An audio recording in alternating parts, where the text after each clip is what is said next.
哎呦，我的亲妹妹啊，你这怎么挑了这么个地方？好吃啊！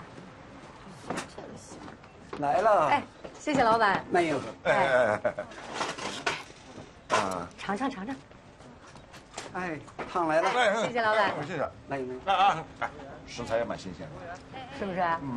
这量大，每天那么多客人呢，东西当然新鲜了。但是你不觉得有点挤吗？挤是挤了点，但是因为价廉物美啊，这一份饭5块钱，还送个汤，能不排长队吗？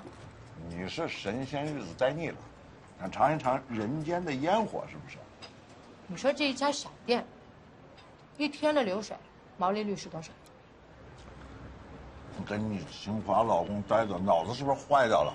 吃个饭还要做题啊？算算。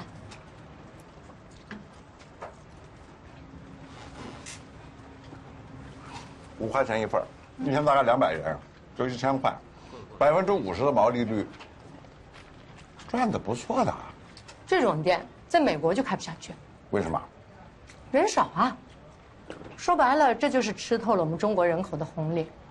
你想想，我们这手机，要是在市场上也吃透了中国人口的红利，那会怎么样？黄灵溪，你这是鸿门宴呀，而且还是个苍蝇馆子的鸿门宴。你无非就是想说，把手机能卖到像5块钱一盒的盒饭一样的，人手一部，对不对？你就说你认不认吧，我这个道理。我认呀，但是你们那个 CEO 他不认呀，自己都跑去做互联网去了。不过，你的这个点子很好，表扬一下，真的。哼。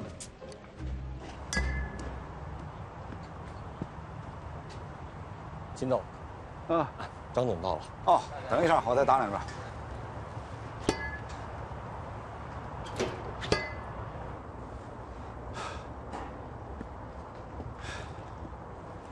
海潮，听说您做过心脏搭桥，怎么还敢做这种剧烈运动？嗨，这都是以前在日本养成的习惯，不打2下就难受，啊，这可是一个能够给人以灵感的运动。听说村上春树就是因为挨了一记棒球以后才开始写小说的，那都是胡扯。哎，坐吧。哎，喝水。谢谢。坐吧。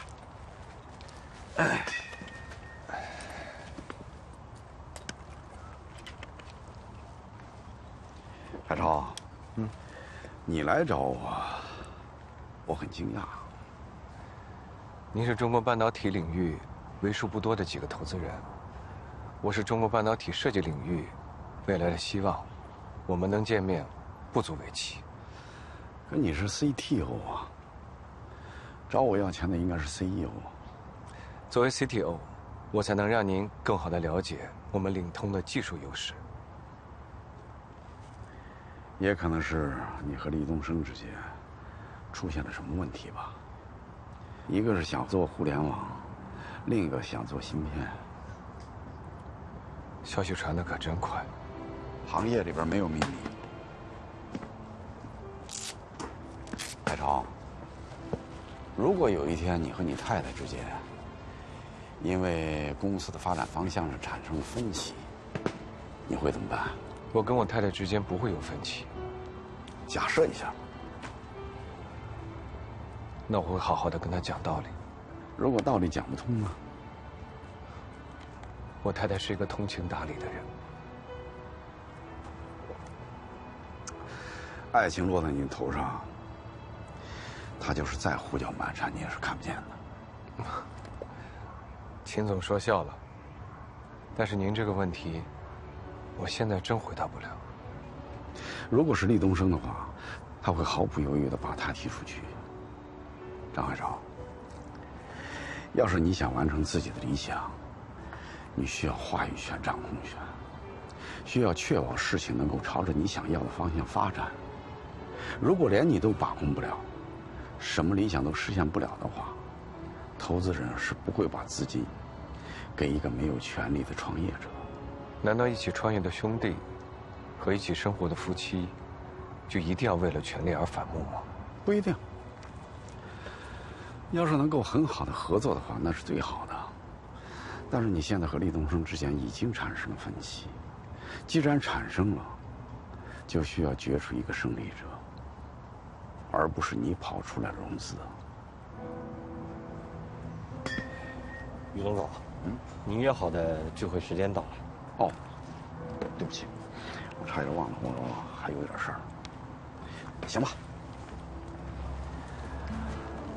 你回去再好好想一想，我们再讨论。好，谢谢秦总。不行。海潮的第一次融资铩羽而归。作为一个跑过马拉松、正在陪老公创业的女人，我想说，创业比马拉松难。马拉松是一个个体行为，只要能说服自己，咬紧牙关坚持住，就能跑下来。而创业是一个集体行为，需要一起联合投资人、团队，甚至家庭，一起跑过42公里。而你还要具备笼络人心和说服投资人的本事。彼时的海潮哪个本事也没有，只是个技术精湛的工程师，而黎东升却是最会蛊惑人心的。这张报表是这3个月以来我们的流量变化，你们可以发现，每一个月都要比上一个月的流量趋势要增长了3倍。我做了一个调查，我们的客户平均收入都在10万到20万人民币，也就是说中高收入人群。这些人中的20%已经取消了对其他金融刊物的订阅，也就是说我们现在是他们最重要，甚至说是唯一的金融资讯来源，而且这些数字还在持续增长。东升，我手上的资料告诉我，现在有3个同类型的公司在跟你竞争哦，而且他们的增长速度比你还要快。那是因为他们体量太小了，从1到2就是100%的变化，到1万呢，一定会遇到瓶颈。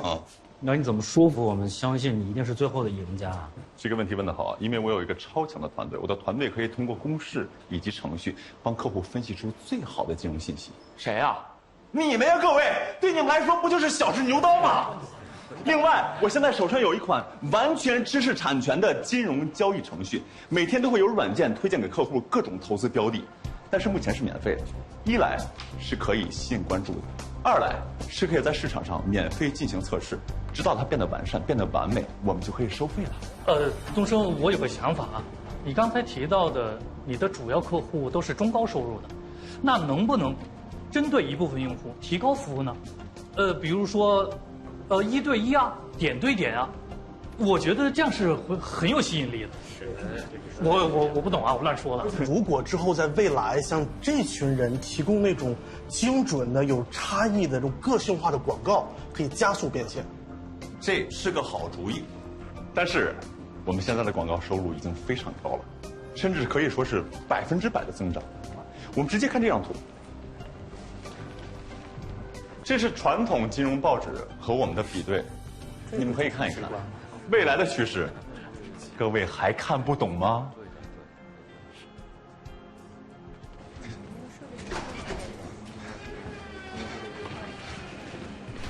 多久了？快1个小时了，我看大家热血沸腾。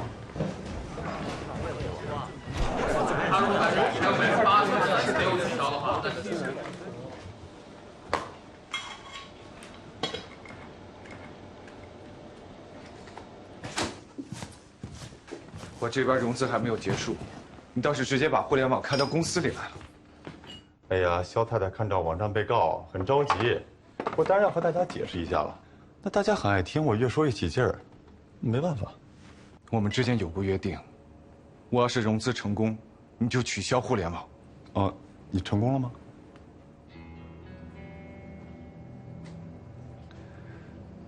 你这是把投机取巧发挥到了极致。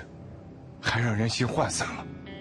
人心啊，人心太难了，我掌控不了。现在互联网聚钱又聚气，芯片没这个能力，也不是我的错。东升，我实在听不下去了。你不要忘了海潮是怎么对你的。当初在硅谷你就是这样，自以为是，带着大家搞什么金融，搞什么对冲，以为可以通过2级市场的运作来搞定芯片企业。你做到了吗？现在也是。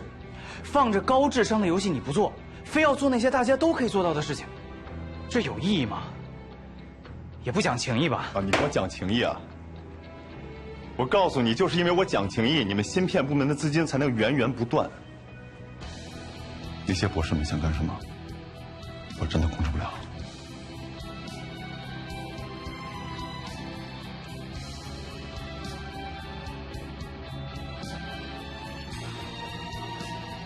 说的没错。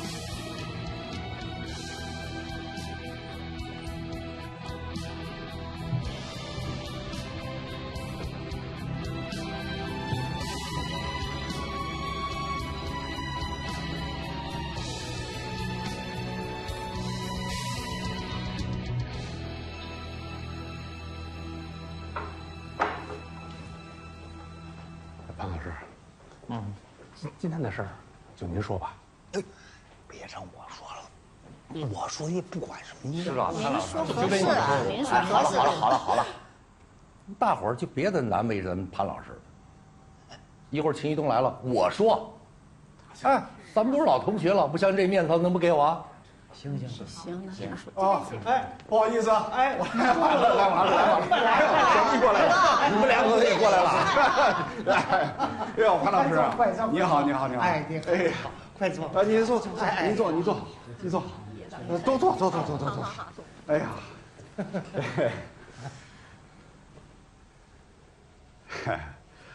潘老师啊，您最近身体挺好的吧？啊，挺好的。潘老师身体挺好的，可是他老伴儿啊，最近有病住院了。啊？不是什么病啊？我怎么没听说啊？哼，你个大忙人，你到哪儿听说去？于东啊，这些老同学有些你都不认识了吧？不是他们我都认识，就这二位，变化有点大啊。那我给你介绍介绍啊。好，老张国权，过去在班里坐你后边那个，现在儿子准备结婚，正是张罗着买房子呢。国权啊，于东总，别这么叫宇东就行了，好吧？哎呦，变化真的够大的啊！这个李新华，过去咱们班里啊，最淘的那个，而且为你啊还打过架。不是你现在怎么这么瘦了？肝不好啊，能活到现在就不错了。哦，你好，坐。于东啊，哎，今儿我就不藏着掖着了，有什么话我可就直说了啊。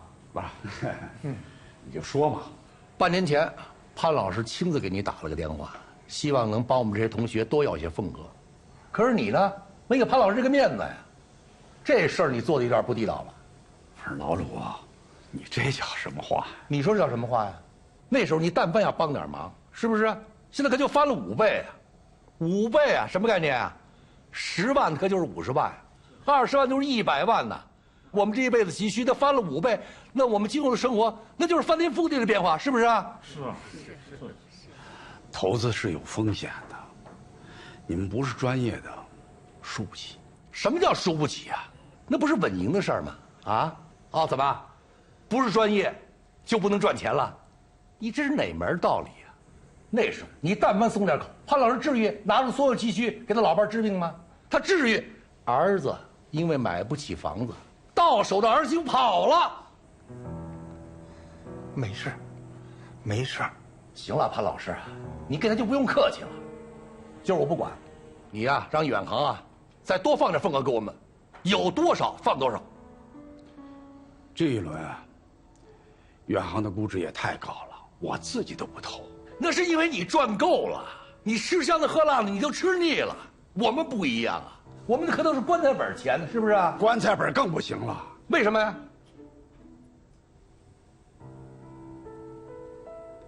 会出大事儿。出什么大事儿啊？老鲁，别说。行，你别说话。怎么？你不治肝了？要真出大事儿，你这老狐狸你早跑了。我们呀已经投了不少，我们就想再多投点，对不对？对。你们都投了？是啊，投了，都投了。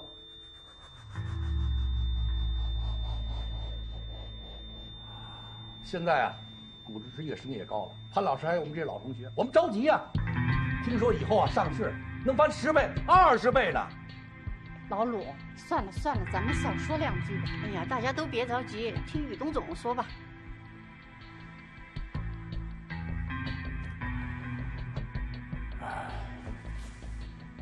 对不起，庞老师，咱都是同学啊。你们有难处，我知道了。以后有用得着我雨东的时候，尽管开口，我一定给大家办得妥妥当当的。但是围堵这件事儿，我真的帮不了大家。你这是什么话？对不起，我公司还有点事儿，我先走了。哎，不是，哎，雨东，雨东，这是什么事儿？我走了。你别走啊！哦，对了，单我已经买了，大家慢慢吃。潘老师，哎，你这还吃什么吃？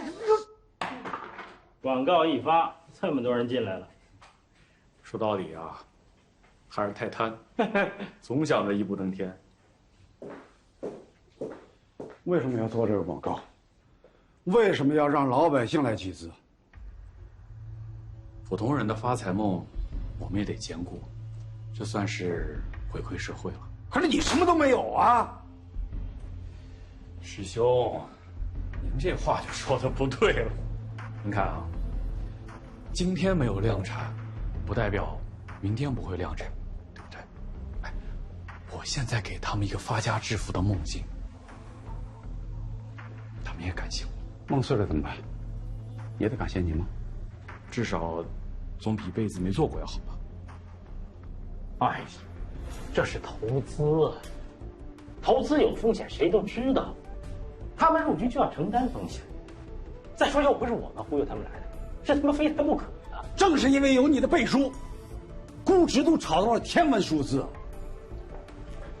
我这是为了国家，为了长江的产业基金。现在有人接盘，基金就是盈利的，有了盈利，其他资本才会来，来了以后我们才能有发展。是，现在的里约芯片还没有量产，但是一旦有了庞大的资本，我们可以请最好的科学家、工程师，甚至可以买现成的芯片啊！大家都对长江的未来有信心。不是长江跟老百姓有什么关系？为什么要忽悠他们？师兄，您别，他们那可都是血汗钱。您别激动，您听我跟您说啊，就那些人，每天看炒股书籍，上财富论坛，哎，他们觉得明天就会有奇迹，会有吗？啊，财富永远是掌握在像我们这样的人的手里，我们用智慧、用合理的方式去从他们手上拿钱，有什么问题啊？一辈子的财富又怎么了？就算我们不拿，有其他人拿呀。不怕我揭发你们？您会揭发我们吗？你觉得呢？钱总，钱总，我们现在是一根绳上的蚂蚱，一荣俱荣，一损俱损。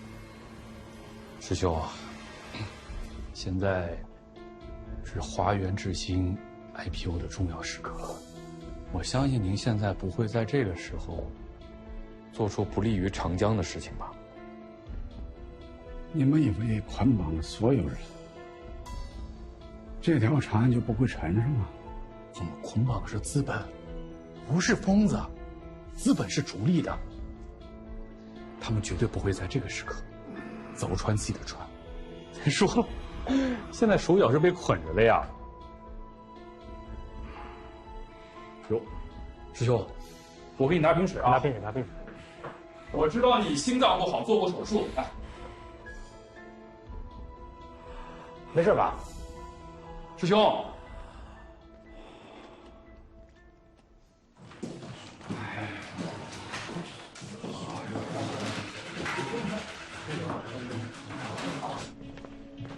我知道，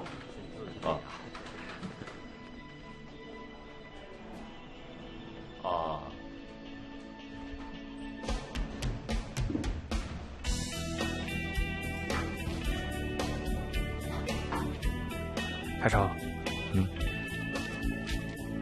这个波形分析以及梳理我做过了，新的办法。行，就按这个改了，改好了给我就行。好的。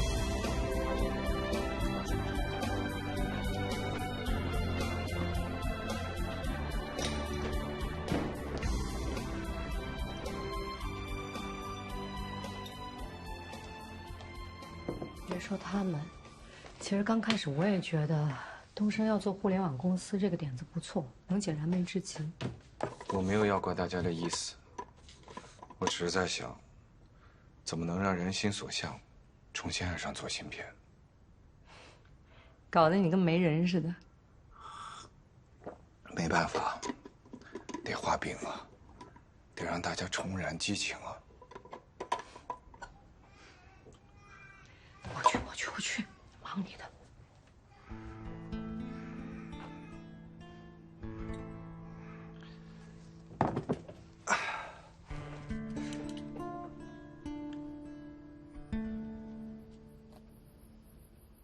后来我才知道，最好的企业家都是最好的精神领袖，也是最好的蛊惑者。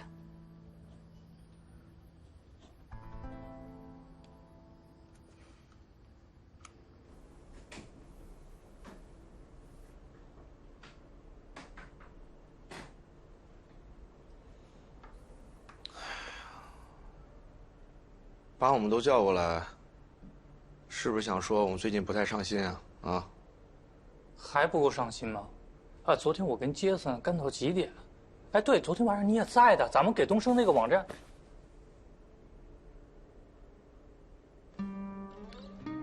对不起啊，我先跟大家道个歉。来领通1年了，我都没有带大家好好的出去看一看，一起去旅游一下。其实祖国的大好河山呀，我们真的应该一起去逛一逛。我是在北京上的大学，在座的诸位应该有很多也是北京上的大学，对吧？啊，所以应该对北京有很深厚的感情。我们这些理工男呀，真的应该好好的逛一逛北京的这些个景点。大学的时候都在学习，女朋友都没有逛。我也没有女朋友啊，但是我还是一个人去了很多的景点。当然了，我最喜欢的还是长城、慕田峪啊、八达岭啊、司马台啊。我跟你们说啊，春天的时候啊，长城以南那真是开满了杏花，可美了。长城以北啊，还是连绵的荒芜。有一次，我为了测试我们的导航系统啊，去到了山海关。我们长城的尽头，哇，真的是云烟中的大海啊！当时啊，我就站在那个地方，就在想，我们的古人真的是了不起。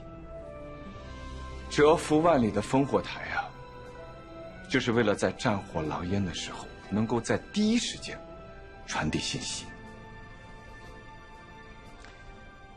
当然了，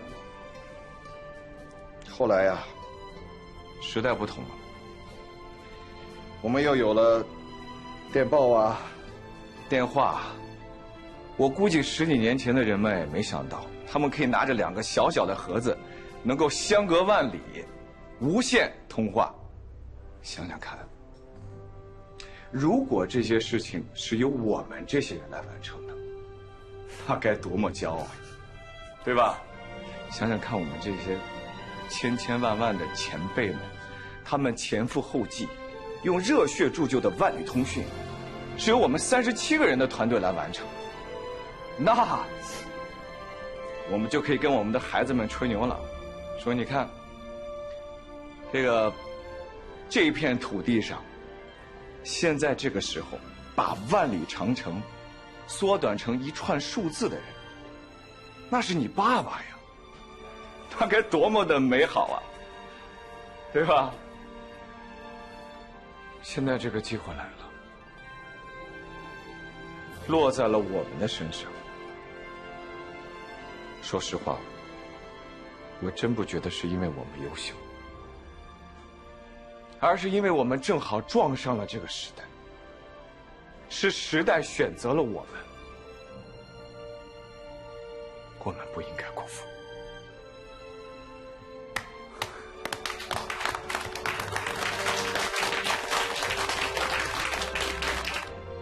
I read the report, and a major part of your expenditures for the chip division. Last time, You told us that you would eliminate this division, and yet all you've done is cut its budget. Is this division to exist in the long run? I've already suggested he cut it, but General Manager Lee insisted on keeping it in. Well, I'd like to raise 2 examples. First, everyone knows that Nintendo is the leader of game industry, but they don't know that their original product was cars. Even today, they keep producing cars. Second, Lamborghini racing cars is very famous, but actually, they are made tractors. Like Nintendo, they are still making tractors. Today, the internet is our bread and butter, but our company started with chips, so we won't give up. Well then, we'll have much more stringent requirements for the speed of your development.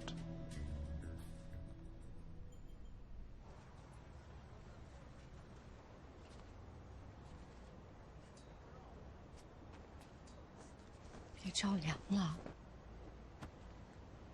今天你把大家鼓舞得那么热血沸腾了，哎，我想干脆我们就在长城上办一个发布仪式，怎么样？想到一块儿去了。真的啊？那我们就找一个交响乐队，在长城上演奏《黄河》，怎么样？哎，你最近是不是跟徐阿图走得很近啊？他那些招有时候真挺管用的。他一定得请。不光他得请，跟他一起泡澡那群人全都得请。看来你很清楚他的那套澡堂哲学呀。哎，薛阿土3板斧嘛。不管怎么样，舆论造势还是得有的。礼乐的那些强项，我们也应该学一学。反正我们又不忽悠老百姓，我们就忽悠那些资本大鳄总行吧？也谈不上是忽悠，我就想让他们把钱用在有用的地方。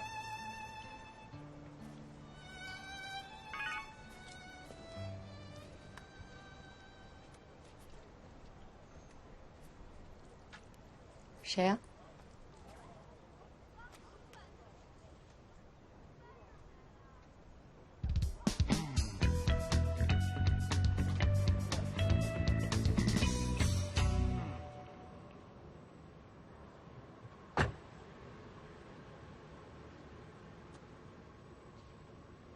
您准备要投我们？对。那你有什么额外要求吗？最好能赶走李东升。这个我恐怕做不到，但是我可以让他听我的。那这比赶走他更难。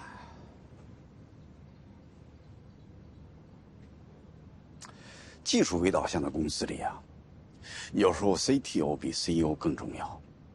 你和布莱恩 TF 就很说明这个道理。失去你以后，他经过了一段很艰难的日子。所以，好的 CTO 啊，是可以改变科技公司的命运的。你就是这样一个人才。既然我是这样一个人才，你为何还很犹豫呢？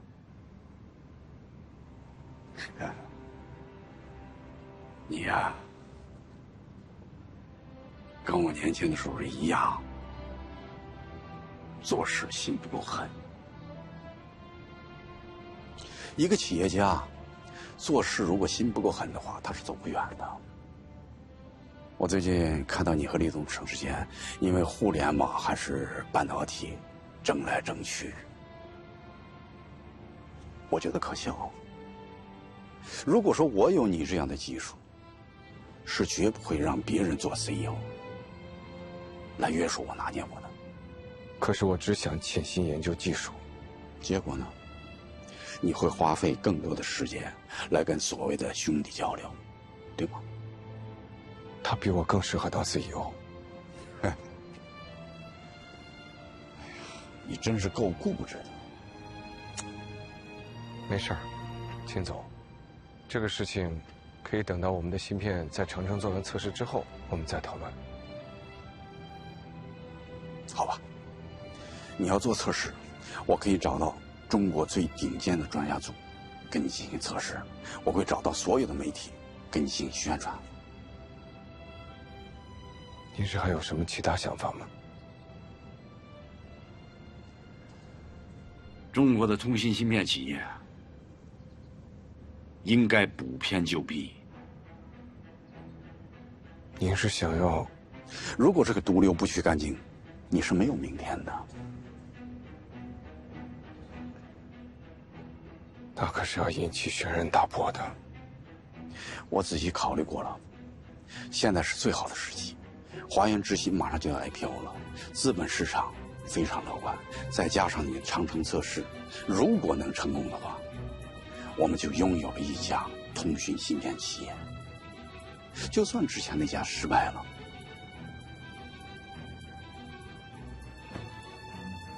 我们也可以留下一点希望的火种，这总比他们继续瞎胡闹要好。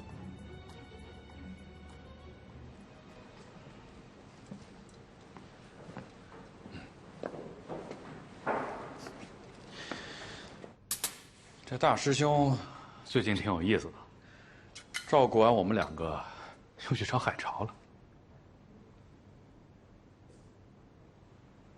看这样子是要掀桌子了。可能他觉得现在是最好的时机，再不掀啊，没机会了。他怎么都没有机会了，我们又不是没有准备。嘟嘟嘟嘟飞，嘟嘟嘟嘟飞，嘟嘟嘟嘟飞。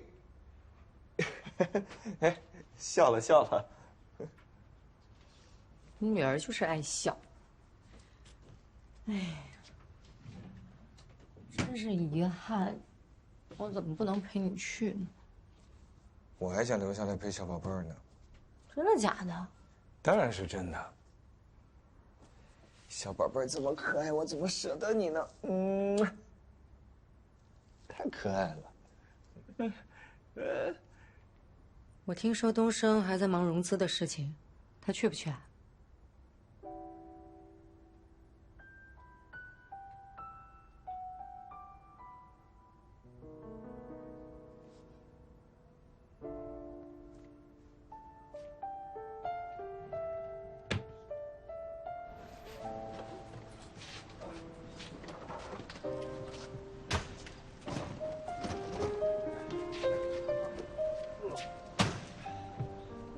海潮，不要等了，上车吧。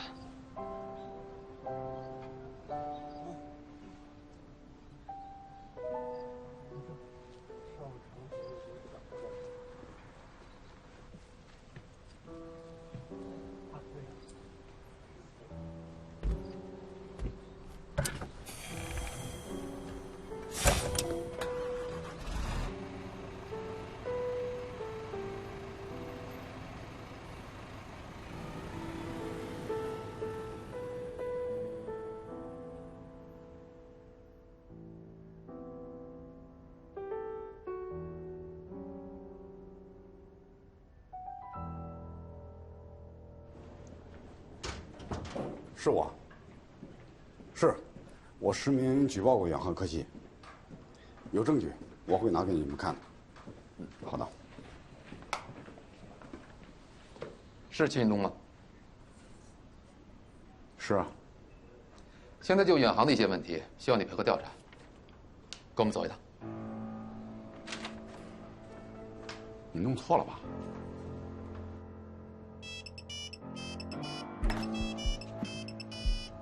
喂，林夕，快帮个忙，东哥出事儿了！什么？妹妹，拜托呀，你快一点啊！好啦，我也真是没想到，怎么会这样呢？啊，远航做假芯片被抓起来了，居然是揭发他们的情走。有些利益群体是碰着的。可是他们做假芯片，那也是实实在在有证据的呀。有什么证据啊？现在东哥手上唯一的证据就是订单来自于李月老婆的妹夫。你话说回来了，李月老婆的妹夫不能买芯片，不能下订单了。不是说了吗？是李月购买了摩托公司的通讯芯片，把上面的字给磨掉了。怎么证明呢？你除非抓到那个人，而且那个人他承认。反正我已经找好律师了，不管怎么样，先把秦总保出来再说。我也打了几个电话，找了一些朋友，希望能给我帮得上忙。这是两个利益群体之间的争斗，希望背后的人愿意出面保东哥。刘总，哎，怎么样？已经都沟通过了，他们都是远航科技的投资方，对于宇东的动机啊非常不满，但是对于李月扛住压力是支持的。华源智新现在面临了 IPO 的问题，宇东是绝对不能出事的，一定力求保他出来。谢谢啊，谢谢。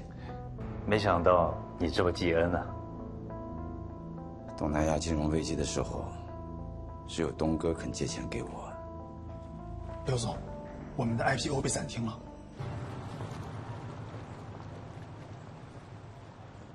秦总，没事吧？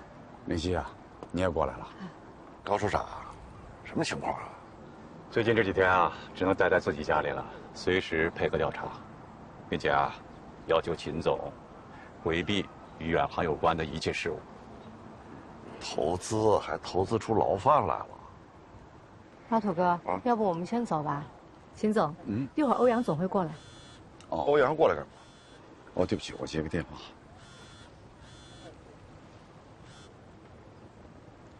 喂，华源智新的 IPO 被停止了啊？为什么？被起诉了，因为侵犯专利。怎么会是这样呢？我也不清楚啊，正准备开会呢。好吧，我马上过来。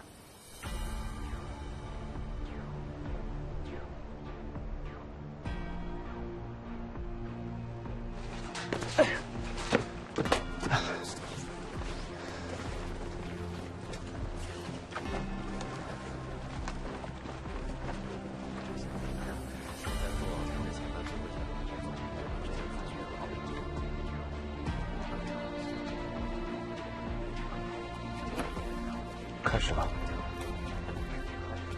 海潮，快过来看！可以跟他们聊一下啊。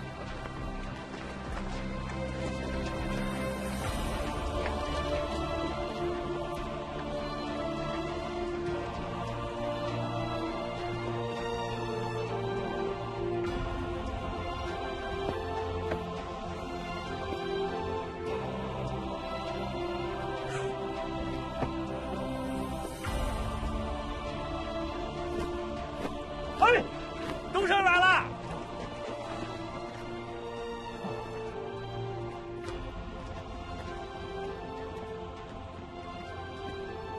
我就知道你舍不得我们。当然，这么出风头的事儿怎么能没我呢？东升，你去烽火台接通电话，我负责测试。喂。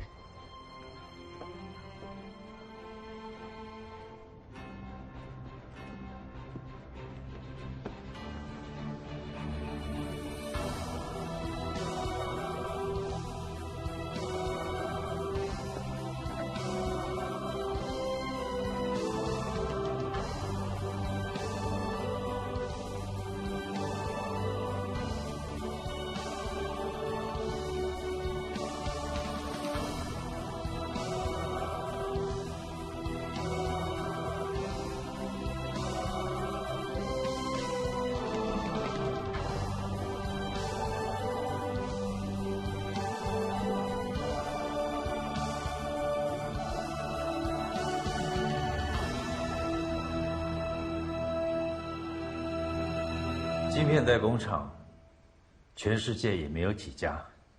如果我们做出来了，你觉得人家的生意会不会受到影响？所以我们在初期的阶段，一定要把我们弄死啊！那这个专利官司啊，你觉得你打赢吗？100%的打赢，确实没把握。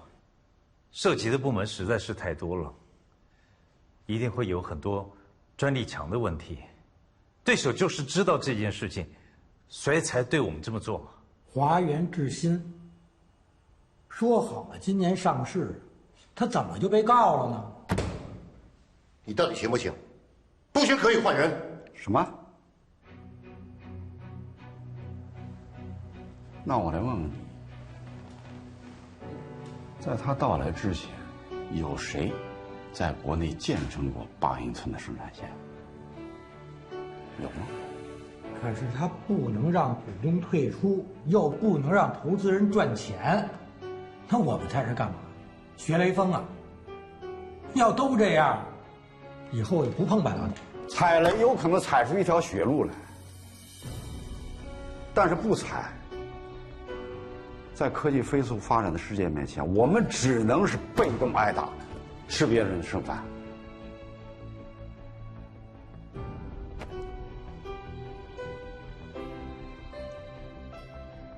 我秦玉东从日本回来的时候，就下定了决心，一定要做芯片，做中国芯片。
那故乡的风和故乡的雨为我抚